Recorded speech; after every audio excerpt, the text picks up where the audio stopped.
Now, electronics are only aids to navigation. They don't replace the charts that you need. Use them only as an aid. And it'd be really nice if you could take a Coast Guard course. They're mostly offered in the fall and in the springtime. It'll really help you, and the Coast Guard certification generally saves you money on your insurance. Now these, again, are aids to navigation. This particular one is a chart plotter, and it also is a fish finder at the same time. What it does is it shows you, like a chart would, the area you're in. The plotter section of it is it'll take the cursor over, and wherever you want to go, it'll give you the latitude and the longitude shown in this area. This particular number represents where you are now. And the flashing blue in there, which is a little hard to see, is you. So like a video game, you move through the chart to your destination. This particular one saves space. So it has the fish finder inside too. So you can swap on over to fish finder, depth finder.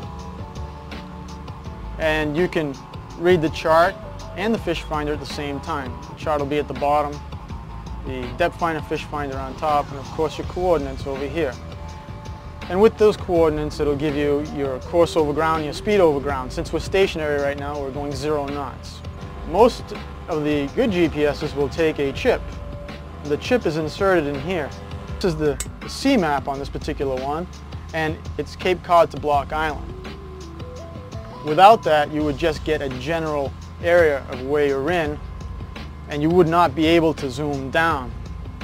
So I'm going to go back over to my plot section. I'm going to go to full chart, and I will show you the range. I will zoom out and give us a better idea where on the Earth's surface we are.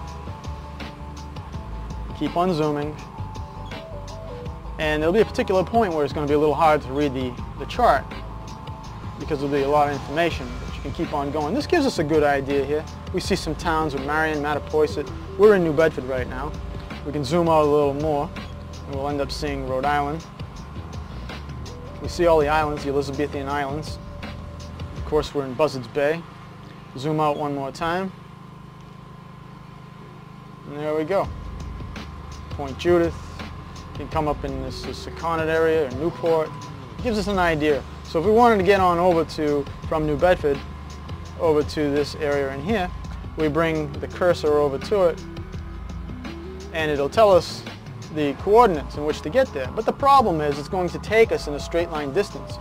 You need to be smarter than this piece of equipment. It's going to take you over land if you let it. So you need to give yourself some waypoints along the way to create a route. So you'll probably want to hit something out here, then from there you go to there, and then over to Point Judith. You definitely don't want to go over land. The boat doesn't have wheels. So you cannot substitute these pieces of electronics for your ability to navigate.